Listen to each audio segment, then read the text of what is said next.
आज हम लोग बात कर लेंगे ब्लॉकचेन टेक्नोलॉजी के बारे में। मतलब ब्लॉकचेन टेक्नोलॉजी कैसे काम करता है। आज सेकेंड डेट है, मुझे मालूम है। और आज भी मैं थोड़ा ट्राई करूँगा अच्छे से बोलने के लिए, अच्छे से बात करने के लिए। ब्लॉकचेन टेक्नोलॉजी सबसे इंटरेस्टिंग जो है is Ethereum coin. Ethereum coin का सबसे इंटरेस्टिंग क्या है कि उसमें एक ब्लॉक्स क्रिएट होता है। हाँ, आपको मालूम है, मुझे मालूम है कि हर कॉइन्स में ब्लॉक क्रिएट होता है और नॉर्मल बात से मतलब ब्लॉकचेन में। मगर मैं क्या बोलना चाह रहा हूँ कि इथेरियम कॉइन के अंदर is a smart blockchain technology है। मतलब 2016 में इथेरियम कॉइन बना हुआ है।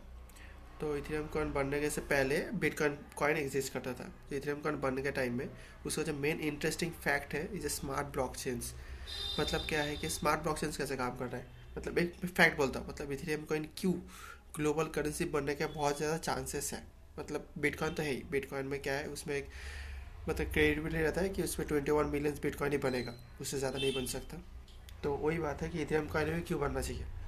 मतलब उसका ये इतना वैलिडिटी क्यों है, उसका इतना वैल्यू क्यों है, बिटकॉइन जैसा उसका इतना वैल्यू क्यों देते हैं हम लोग। मेन बात है वो बहुत ज़्यादा स्मार्ट है।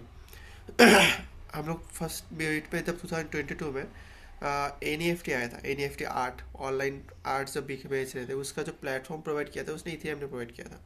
और बहुत कुछ है जो स्मार्ट ब्लॉकचेन में काम में आता है, तो इथेरियम प्रोवाइड करता है। तो इसमें सबसे इंटरेस्टिंग फैक्ट जो मैं बात बोलना चाहता हूँ इस वीडियो के अंदर, वो बात है कि इथेरियम कॉइन में स्मार्ट ब्लॉकचेन बनता है। स्मार्ट ब्लॉकचेन में आपको कैसे समझाऊँ कि मैं हूँ, ठीक है, दो पर्सन के हम लोग बात कर लेते हैं। मैं हूँ, मेरे साथ और एक शाम है। अभी हम लोगों का जो डॉक्यूमेंट्स है, मतलब मेरा उसके पास ज़मीन है बेचने के लिए। ज़मीन नहीं पकड़ते, गोल्ड है, डिजिटल गोल्ड या कुछ भी डिजिटल में है। मतलब वो जो ब्लॉक में है ना, उसको एग्जिट भी ब्लॉक के अंदर ही करना पड़ेगा। मतलब ब्लॉक के अंदर मतलब जो डिजिटली उसको वैल्यू होना पड़ेगा, ऐसा नहीं फिजिकल फॉर्म में है। फिजिकल फॉर्म में नहीं चलेगा, उसको डिजिटल वैल्यू होना पड़ेगा उसका। मतलब डिजिटल वैल्यू कैसे हो, जैसे स्टॉक्स फिजिकल फॉर्म में भी है, उसको डिजिटल फॉर्म में भी है। वैसे ही हम लोग बोल सकते हैं कि जैसे डिजिटल फॉर्म में हम लोग का धीरे धीरे अभी जो ज़मीन के कागजात बन रहे हैं वो धीरे धीरे डिजिटल फॉर्म में कन्वर्ट हो रहे हैं।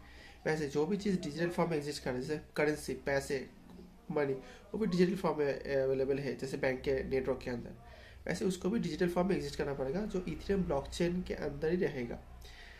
उसने ज़मीन खरीदा, ठीक है, उसने ज़मीन खरीदने के बाद वो जो ब्लॉक है वो इथेरियम के साथ लिंक हो जाएगा। उसका ज़मीन का जो लिंक रहेगा उसके साथ, उसके नाम के साथ लिंक हो गया, काम खत्म। उसका ब्लॉक पे उसके साथ ये ज़मीन का कागजात लिंक है। ये फर्स्ट बात है। मेन बात क्या है कि मैं उसके साथ खरीदना चाहता हूँ, मैं चाहता हूँ कि वो मेरे को बेचे। अभी के टाइम में क्या होता है कि कोई भी हम लोग ज़मीन खरीदने जाएंगे ना, तो इस टाइम पे क्या बात होता है कि गवर्नमेंट इस मिडिल मैन हिसाब से काम करता है। गवर्नमेंट, उसके बाद कुछ ब्रोकर्स, वो मिडिल मैन हिसाब से काम करता है। गवर्नमेंट कैसे मिडिल मैन हिसाब से काम करता है, मतलब उसने मेरे को बेचा, मैंने उसको पैसा पेमेंट किया और लीगलाइज हो गया, गवर्नमेंट को अपना टैक्स मिल गया ट्रांजेक्शन कंप्लीट करने के लिए।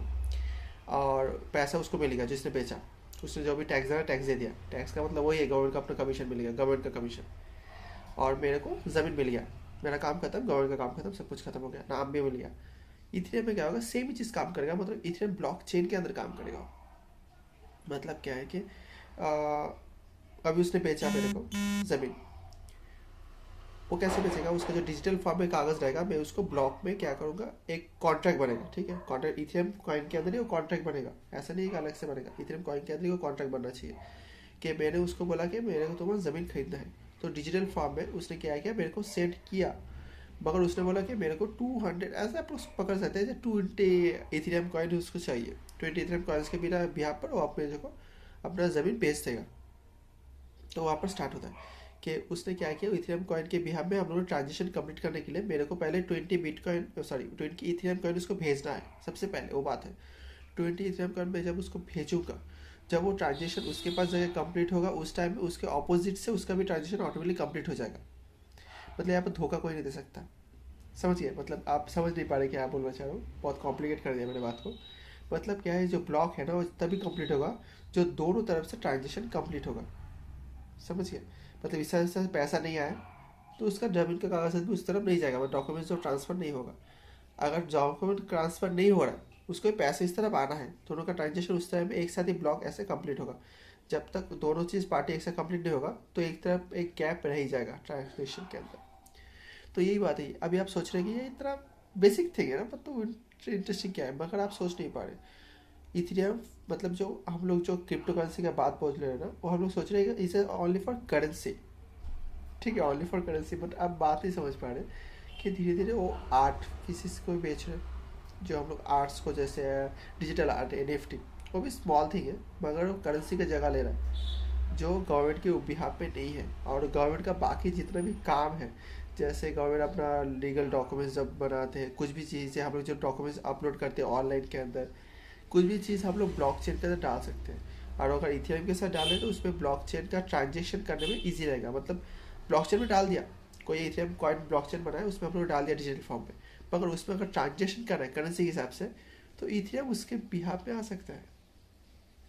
मतलब आप सोच पा रहे, इथेरियम ऐसा ब्लॉकचेन प्रोवाइड कर रहा है आपको जहाँ पर कुछ भी हो सकता है, कुछ भी।